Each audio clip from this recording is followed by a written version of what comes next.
말씀 보도록 합니다. 마태복음 27장 33절에서 44절까지 말씀 보도록 합니다. 33절에서 44절까지입니다.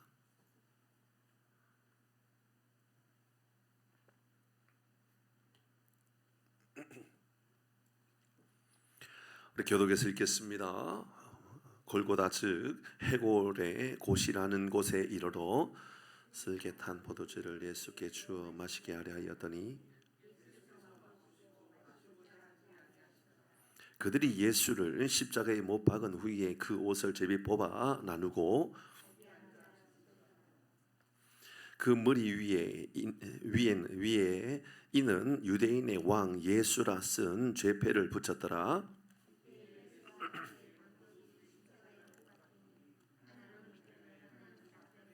지나가는 자들은 자기 머리를 흔들며 예수를 모욕하여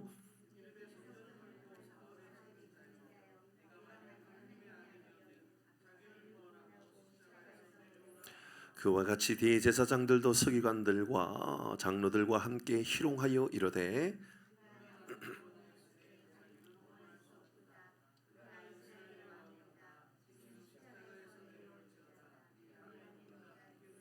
그가 하나님을 신뢰하니 하나님이 원하시면 이제 그를 구원하실지라. 그의 말이 나는 하나님의 아들이라 하여도다 하며 44절입니다. 함께 아멘. 오늘은 골고다의 십자가를 세우라라는 제목으로 말씀 함께 나누도록 합니다. 오늘 우리가 새벽에 함께 나누었던 것은 구레네 사람 시몬이라고 하는 사람이 억지로 십자가를 진 것에 대하여 말씀을 나누었죠. 한 절 말씀을 묵상했지만 굉장히 우리에게 주는 교훈이 큰 말씀이었습니다.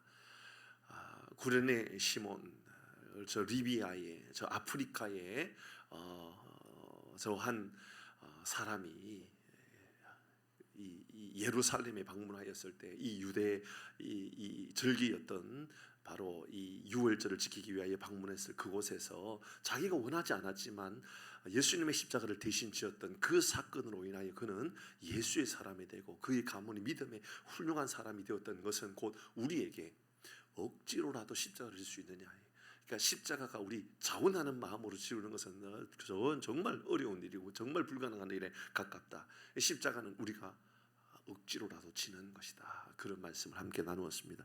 오늘은 예수님께서 골고다 언덕에서 십자가 지시는 그 구체적인 모습들을 기록해 가고 있습니다. 골고다라고 하는 말은 아람어로 해골이라는 뜻입니다. 굉장히 의미가 있죠. 오늘 33절에 골고다 즉 해골, 그러니까 골고다라는 말과 해골이라는 것은 같은 의미입니다. 여기에 좀 의미 있는 해석들이 몇 가지 있습니다. 그 지역의 언덕의 모양이 해골을 좀 닮았다. 그래서 아마 해골 혹은 해골의 언덕 혹은 골고다다. 갈보리산이라는 말은 듣죠, 그렇죠? 갈보리산은 그 산을 갈보리산을 말하는 것이고 그 산에 있는 이 골고다의 모습이 해골을 닮았다. 그래서 해골 혹은 골고다다. 라고 하는 해석과 두 번째는 그 지역에서 그곳에서 하필 또 사형을 많이 이루어지게 되는 십자가의 형벌의 사형을 많이 하다 보니까 그곳에 해골이 많이 있다라는 거예요, 실제로. 그래서 해골 골짜기라고 불려졌다라는 겁니다. 그래서 실제로 당시의 그 모습들의 그림들, 그러니까 그 지역의 지금입니다. 이건 고든 박사가 한 100년 정도 전에 그곳에서 고고학자가 발견했던 겁니다. 한번 볼까요? 이런 모습입니다. 그 지역의 모습이. 그러니까 혹시나 이 돌바위가 해골을 좀 닮았습니까? 그렇죠. 묘합니다. 진짜 해골을 좀 닮은 것 같아요. 이게 진짜 사진, 이건 이제 그림이고요. 진짜 사진 이렇게 생겼습니다. 비슷하죠, 그죠? 해골을 닮았죠. 해골을 닮았습니다. 다시 앞에 사진. 그러니까 그 아래에서 혹은 그 위에서 저렇게 십자가 처형을 했다라는 겁니다. 그래서 아마 골고다라고 이렇게 표현을 했다라는 것이죠. 골고다 처형은 오늘 본문의 말씀은 이렇게 예수님이 중간에 십자가를 지셨고 좌우에 강도가 두 명이 함께 십자가 처형을 받았다라는 겁니다. 여전히 십자가 위에 예수님 양옆에는 모욕과 조롱거리였던 십자가를 함께 지고 있는 그런 이 강도들이 있었습니다. 자, 이 말씀 우리가 내용은 굉장히 단순합니다. 예수님께서 골고다에서 십자가를 지셨고 그 좌우에는 강도가 있었다입니다. 우리에게 주는 교훈은 매우 크죠. 첫 번째는 이 해골 의미입니다. 죽음 위에 십자가가 세워졌다라는 것이죠. 보시면 분명히 이 땅은 해골의 땅입니다. 죽음의 땅입니다. 형벌의 땅입니다. 저주의 땅입니다. 그런데 그곳에 십자가가 세워짐으로 생명의 땅이 된다라는 이야기입니다. 죽음의 정수리와 같은 곳에 십자가가 세워지면 생명의 역사가 이루어진다, 그 말을 하고 있는 것이지요. 그러니까 진짜 복음의 역사가 우리의 삶에 나타나면, 진짜 복음의 역사가 우리의 삶에, 여러분 가정에, 혹은 우리의 모든 일터나 우리의 모든 삶의 현장에 예수님의 십자가가 세워지면 그 예수님의 십자가로 인하여 생명의 역사가 이루어진다는 것을 우리에게 알려주고 있는 아주 중요한 교훈을 얻게 하지요. 이게 바로 복음이라는 그런 것 아니겠습니까? 우리의 삶에 죽음의 정수리라고 하는 것들이 있을 것입니다. 그곳에 진짜 세워져야 할 십자가라는 것이 존재한다는 겁니다. 그것이 세워지면 살아난다, 그 말을 하고 있는 것이죠.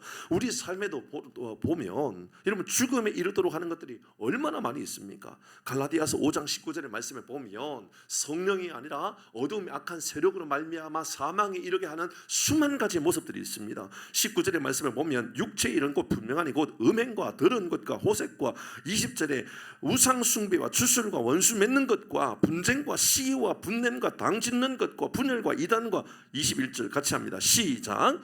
투기와 술 취함과 방탕함과 또 그와 같은 것들이라. 예, 됐습니다. 여기까지입니다. 여러분 보시면 이런 것들은 다 여러분 우리의 삶을 사망으로 인도로 하는 겁니다. 여러분 우리의 삶을 사망으로 인도하는 것을 잘 생각해 보면 다시 19절을 펴놔 주시길 바랍니다. 여러분 도둑질하는 것들이나 음행하는 것들, 더러운 것들, 호색하는 것, 이런 이것들도 다 진짜 사망 이렇게 하는 거 맞습니다. 강도질하는 것, 여러분 살인하는 것, 다 악한 행동이고 이로 인하여서 영원한 죽음을 이렇게 하는 것이죠. 그런데요, 그것만 아니에요. 20절의 말씀에 분명히 보면 여러분 우리의 삶에 분쟁이라든지 시기라든지 분냉임이라든지 당이라든지 분열이라든지 여러분 이런 것들도 우리의 삶에 심각한 죄이고 이로 인하여 죽음에 이르게 한다라고 하는 것을 가르쳐주고 있죠. 여러분 분쟁, 시기, 분냄, 당 짓는 것, 분열, 여러분 이것을 한 단어로 표현하면 뭘까요? 다시 여러분 잘 생각해 보세요. 분쟁, 시기, 분냄, 당 짓는 것, 분열, 이것을 한 단어로 표현하면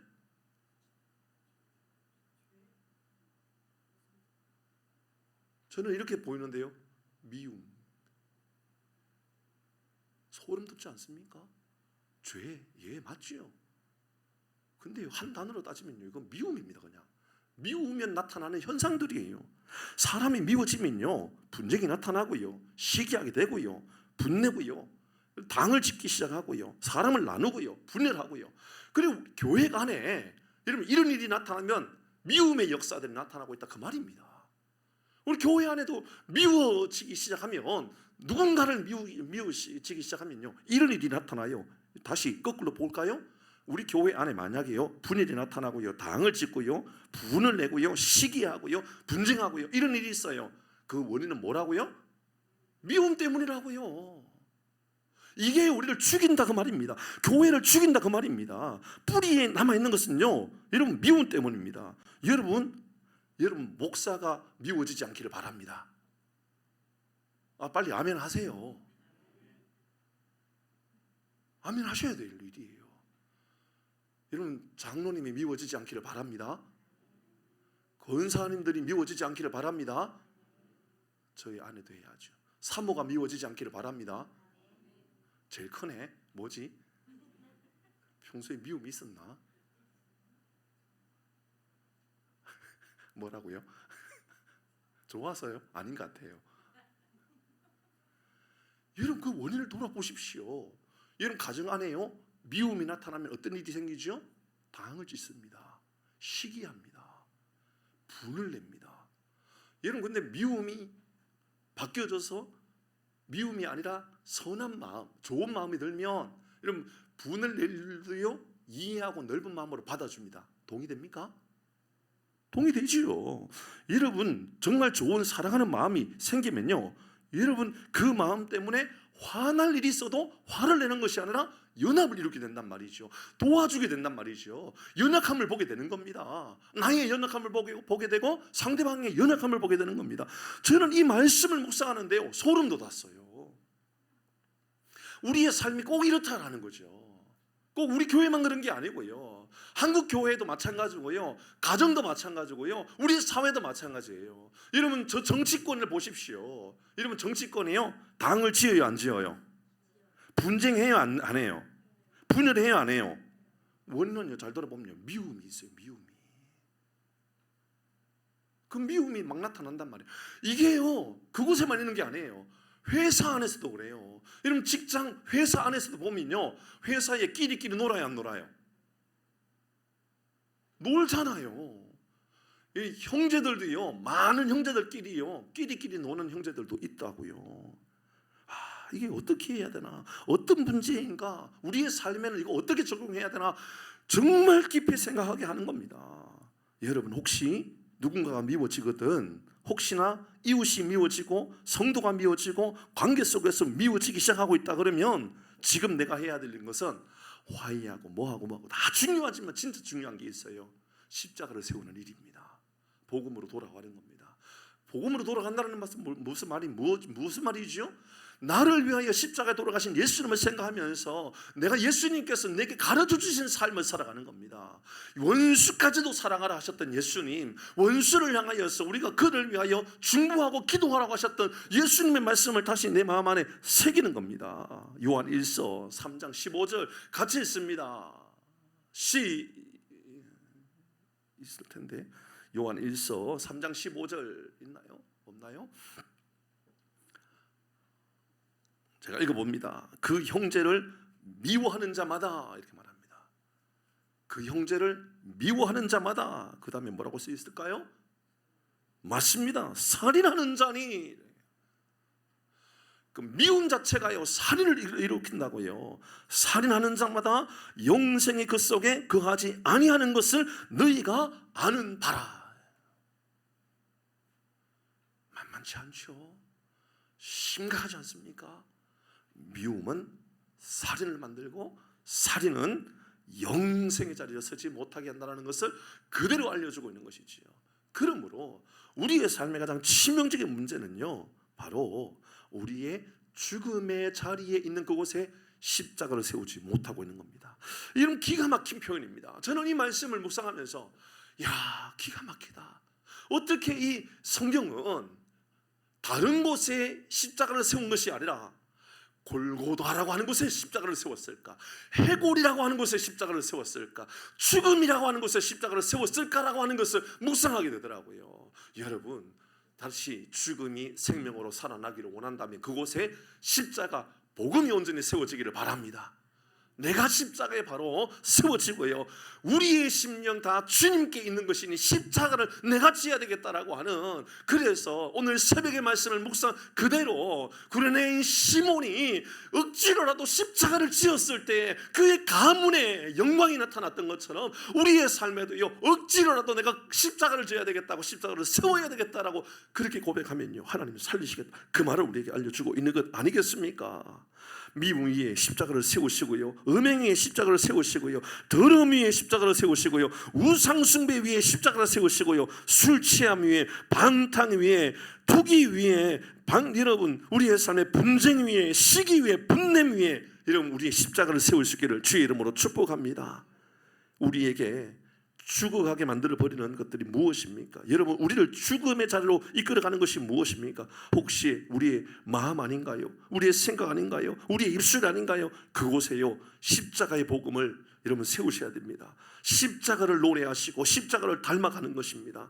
여러분 십자가의 말을 한다라 그러면, 복음의 말을 한다 그러면 여러분 악한 말을 버리게 될 것입니다. 남을 비난하는 말, 특별히 남에 대하여 불평하고 남에 대하여 좋지 못한 말 대신에 나에 대해서, 여러분 자신에 대해서 말하십시오. 내가 어떤 사람인지, 내가 얼마나 연약한 사람인지를 말하십시오. 그래야 여러분이 산다, 그 말을 하려고 하는 겁니다. 그래야 여러분은 살 수 있는, 우리가 살 수 있는 방법은 바로 여기에 있는 겁니다. 십자가 십자가 내가 처음 볼 때 나의 마음에 큰 고통 사라져. 우리 이렇게 찬양하지 않습니까? 가정에도요, 사업장에도요, 우리 정치계에도요, 십자가가 세워지는 것이 해결책이라는 것입니다. 그래서 여러분 십자가를 든 정치인이 필요한 것이지요. 맞죠, 그죠? 십자가를 든 정치인이 필요한 겁니다. 십자가를 들고 있는 사업가가 필요한 것이고요, 십자가를 들고 있는 교사가 필요한 것이고요, 십자가를 들고 있는 연예인이 필요한 것이고요, 십자가를 들고 있는 여러분이 필요한 것입니다. 그래야 살아난다, 그 말인 겁니다. 이런 십자가를 들어있지 못하면요, 여러분 우리 자신을 드러내게 되어 있어요. 우리 자신을 세우게 되어 있단 말이에요. 그러니까 끊임없이 여러분 열등감에 자꾸만 다툼이 일어나고 자꾸만 괴로움에 빠지게 되어 있다, 그 말입니다. 십자가 대신 세상의 소리가 점점 커지고자 하는 그런 사람들이지 않습니까? 세상에 나가보면 여러분 조금만 억울하면 여러분 팻말을 들고 피켓을 들고 막 데모를 합니다. 뭐 어떤 사람들은 뭐 이런 얼마 전에 또 어떤 뉴스 보니까는 묻는 질문이 그런 거예요. 억울하면, 만약에 억울하면 당신은 어디 가가지고 혼자라도 피켓을 들고 데모할 수 있겠느냐, 이런 걸 물어요. 세상은 우리에게 그런 거 묻는다고요. 교회 안에서도 그런 거 묻는 거 아세요? 와, 저는 좀 놀랐어요. 교회 안에서 교회가 부조리가 나타나고 나타나면 앞에서, 교회 앞에서 피켓을 들고 데모할 용기가 있느냐, 이런 걸 막 묻는 사람이 있다고요. 교회 안에서요. 뒤에서 그것도 조종하는 사람도 있어요. 제가 이렇게 이야기하는 것을 제가 경험했다라는 이야기를 하는 거예요. 당연히 우리 교회 이야기는 아니겠죠. 그럼 살아납니까? 아니요. 복음이 살아나게 하는 겁니다. 복음의 능력이 살아나게 하는 겁니다. 여러분 십자가 대신 다른 소리가 커지지 않도록 여러분 노력하십시오. 진짜 우리의 사회에 다시 필요한 것은 십자가를 든 믿음의 신실한 사람이 필요하다라는 것을 우리에게 알려주고 있다는 거 기억하시기를 바랍니다. 골고다에 십자가 세우십시다. 죽음의 땅에 십자가를 세우십시다. 그러면 이 하남 지역도 똑같은 거예요. 하남 지역에 가장 방탕하고 가장 술 취함이 가득한 지역이 하남 지역에 어딘가는 있겠죠, 그죠? 있습니다. 제가 전에 잠시 잠깐 저 성남에서 사역하고 있을 때였었는데, 성남 지역에서 가장 방탕하고 어두운 도시, 가장 화려한 불빛이 있었지만 가장 어둡고 가장 죄악이 가득한 지역이 있었어요. 성남에 어딜까요? 맞출 수 있을까? 모란 지역입니다. 모란 시장 건너편 지역에 있는 곳에 가면요, 불빛은 굉장히 화려합니다. 그런데요, 한 집 건너 한 집이 아니고요, 모든 집들이 다 여관으로 되어 있습니다. 모텔로 쫙 되어 있습니다. 불빛이 얼마나 화려한지 모릅니다.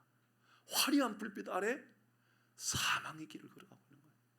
죽음의 길을 걸어가고 있는 거예요. 그 교회가, 제가 사역했던 그 교회가 그 주변에 있었거든요. 그래서 얼마나 다행인 것인지 그 교회에서 그 모텔 전도하는 팀이 있어요. 모텔 들어가는 사람들, 그리고 모텔 방문해가지고 그곳에 성경을 나누어주고 그곳에 커피를 나누어주면서 예수 믿으시고 예수로 인한 은혜를, 구원을 회복해야 된다라고 그렇게 전도하는 팀이 있었어요. 여러분, 겉으로 볼 때는 화려하고 겉으로 볼 때는 빌딩들이 막 세워져 있는데 알고 보니까 가장 어두운 지역이라고요. 그것에 세워져야 되는 게 뭐라고요? 십자가요. 그 땅이요, 골고다라는 거예요. 오늘 우리에게 이것 처음에 먼저 가르쳐 주는 거예요. 여러분, 화려한 이면에 혹시나 골고다가 있지 않습니까? 높은 성 위에 혹시 골고다가 있지 않습니까? 혹시나 그곳에 해골이 굴러다니고 있지 않습니까? 그곳에 십자가가 세워질 때 회복이 나타난다. 첫 번째 우리에게 알려주는 교훈입니다. 두 번째는요, 이 말씀을 통하여 우리에게 주는 아주 중요한 교훈은 골고다 위에 세워진 또 다른 두 십자가입니다. 그들은 강도였습니다. 오늘 본문의 말씀 44절의 말씀을 보니까는 박힌 이 십자가에 달린 그 두 명 다 예수님에 대하여 함께 욕을 하고 있는 것처럼 그런 뉘앙스의 표현이었습니다. 근데 우리가 알고 있는 것처럼 사실 한편의 강도는 예수를 인정하게 되고 한편은 여전히 부인하게 되는 사람이었죠. 구체적으로 보기 위해서는 누가복음의 말씀을 보는 것이 옳겠다 생각했습니다. 누가복음 23장 39절에서 43절까지 좀 여러 말씀이지만 같이 읽어봅니다. 39절부터입니다. 같이 합니다. 시작. 달린 행악자 중 하나는 비방하여 이르되 네가 그리스도냐 하느냐 너와 우리를 구원하라 하되 40절 하나는 그 사람을 꾸짖어 이르되 네가 동일한 정죄를 받고서도 하나님을 두려워하지 아니하느냐 41절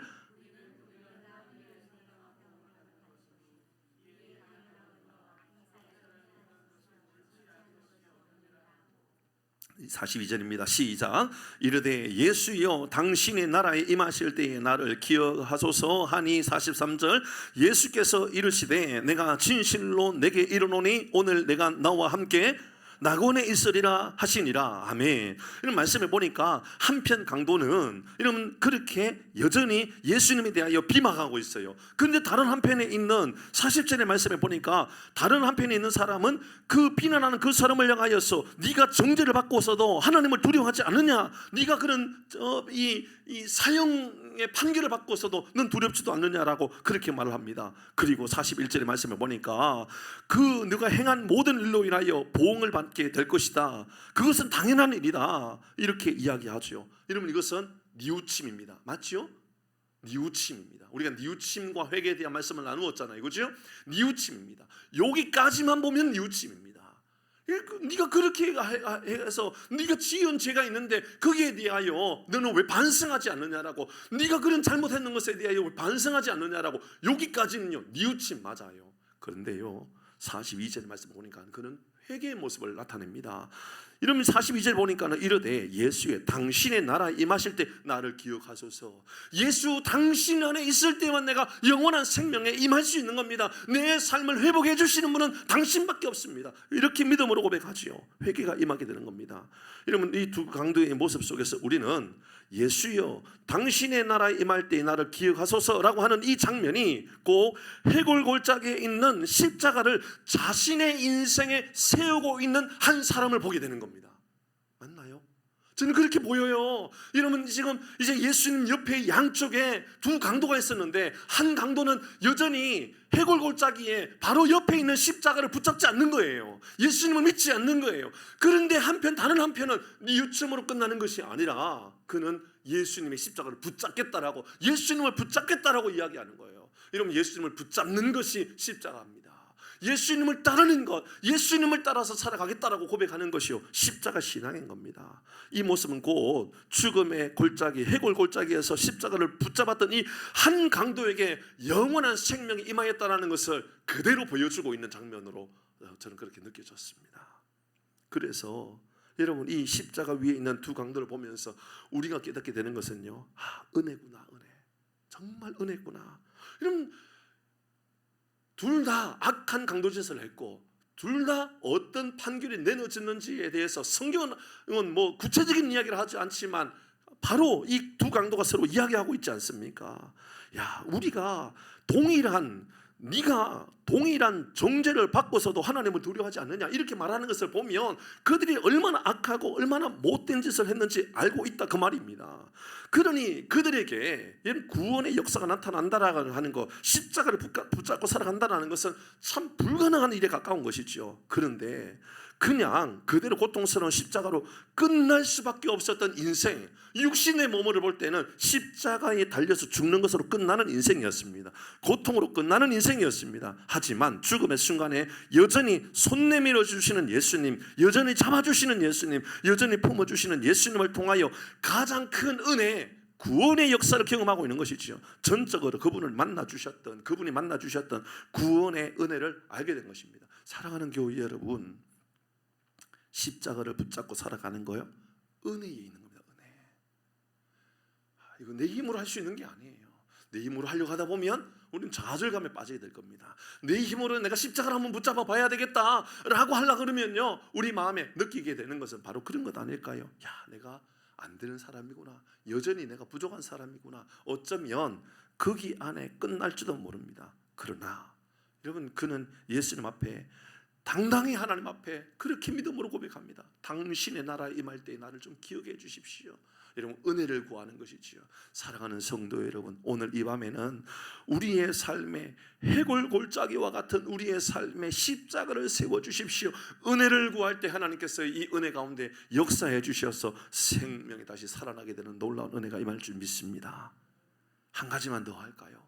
한 가지만 더 나누십시다. 여러분, 은혜 안에 주어져 있는 기회를 놓치면 안 되는 거죠.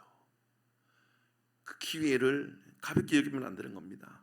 기회가 주어지지만 그 기회를 가볍게 여기는 사람들이 있습니다. 쉽게 잊어버리는 사람들도 얼마나 많이 있는지 모릅니다. 그런데 이 기회는 빨리 만나면 빨리 만날수록 복이 되는 겁니다. 어떤 이는 이렇게 평생 나쁜 짓 하다가, 못된 짓 하다가 막 살인죄를 짓고 별의별 나쁜 짓, 온 세상에 악한 짓을 다 하다가 마지막 예수님을 믿고 천국에 임하게 되었으니, 야, 이 사람이 진짜 큰 복을 받았다라고 생각하는 사람이 있을 수 있겠죠, 그렇죠?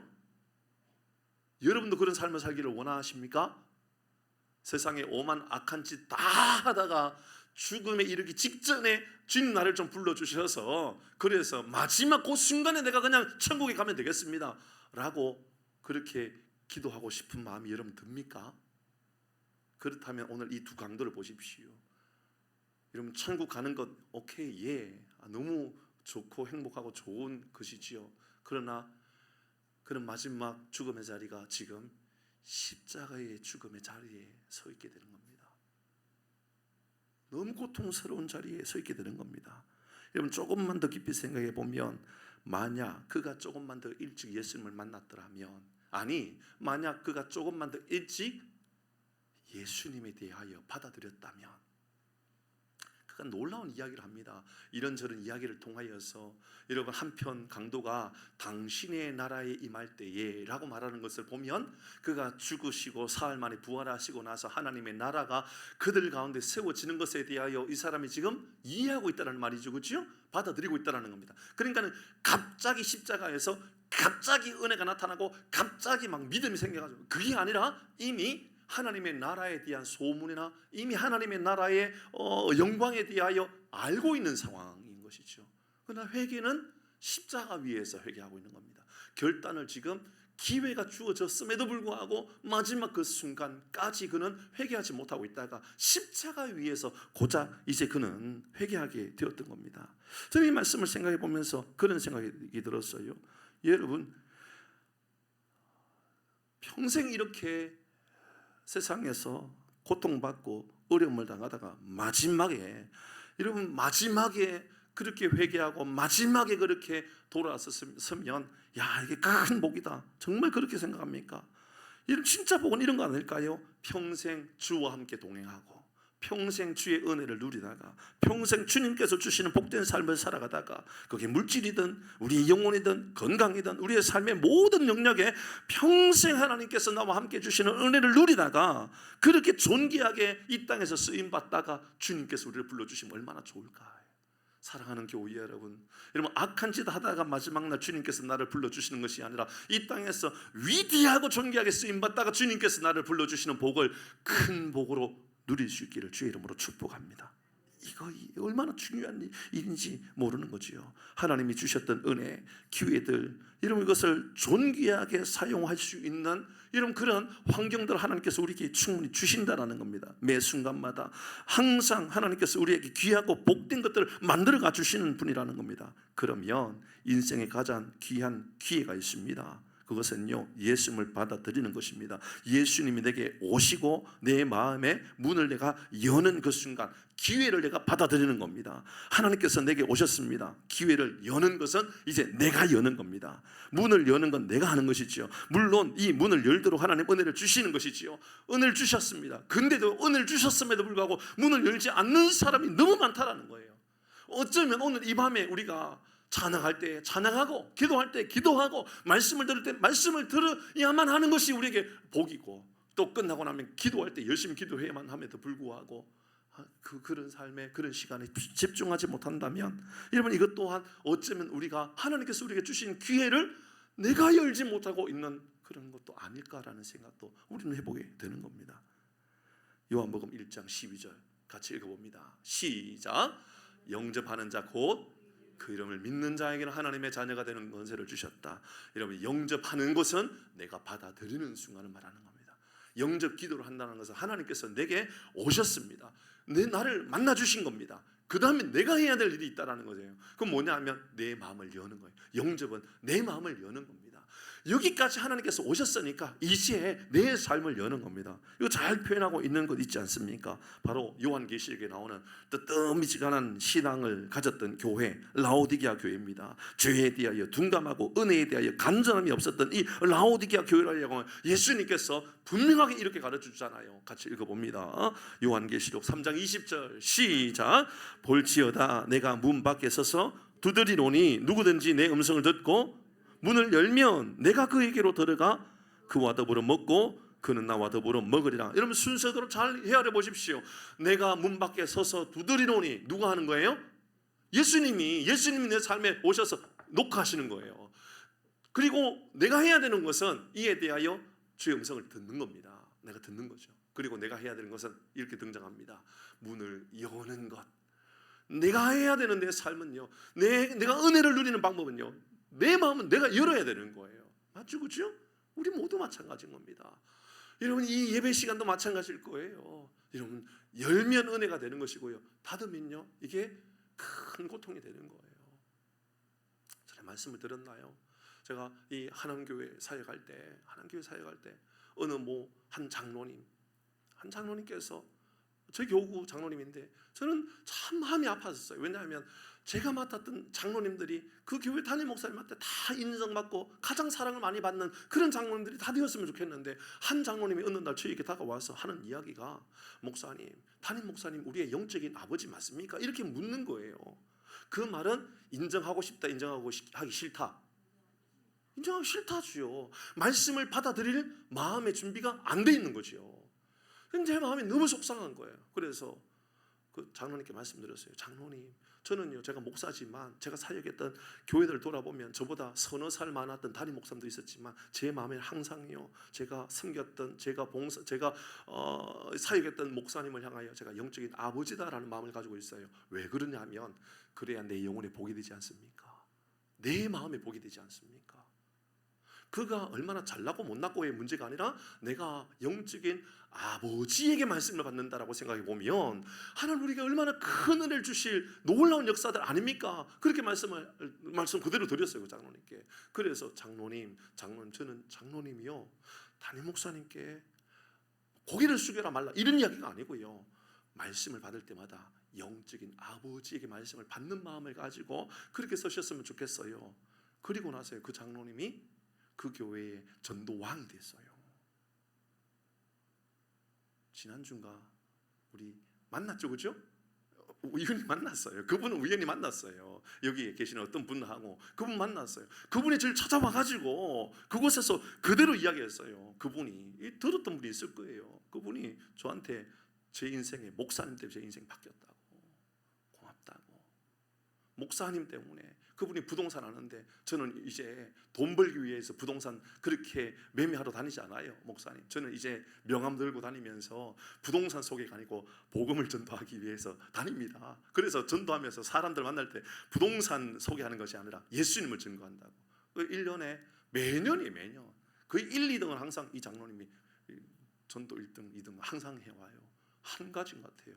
마음을 닫느냐 여느냐. 그죠? 마음을 닫느냐.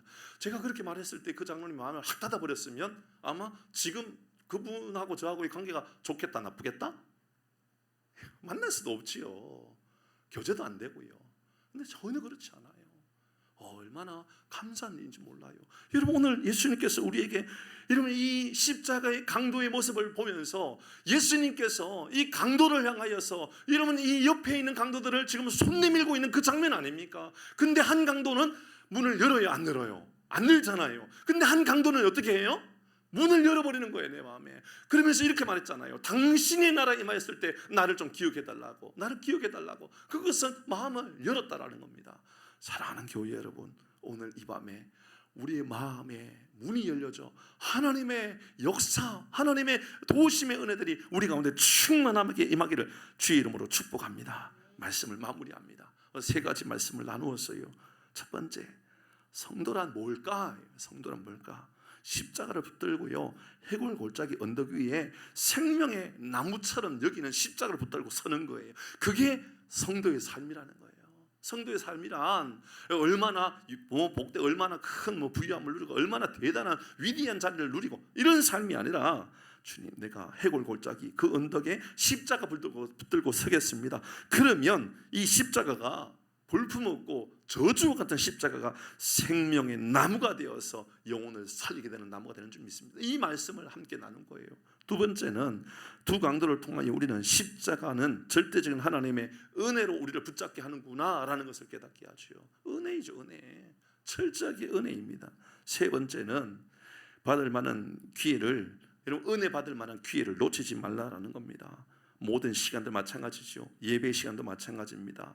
지금 한 번 정도는 괜찮다라는 생각 가지지 마시고요, 이로 인하여서 내 삶이 무너질 수도 있고 내 삶이 다 고통에 빠질 수도 있잖아요. 그러니까 오늘 이 밤에 우리의 기도 제목은 이런 기도 제목이 되었으면 좋겠어요. 주님, 내가 갈보리산 위에 십자가가 있는데 주님, 그것을 붙들고 내 삶에 세우겠습니다. 내가 내 마음의 문을 열겠습니다. 내 삶을 열겠습니다. 이로 인하여서 생명나무가 우리 교회에 세워지고, 생명나무가 이런 기관에 세워지고, 생명나무가 여전도에 세워지고, 생명나무가 당회에 세워지고, 우리 장로님, 우리 당회도 그렇게 세워갔으면 좋겠어요. 생명나무를 세우는 그런 당회, 그런 목장, 우리 모두가 세워지기를 주의 이름으로 축복합니다.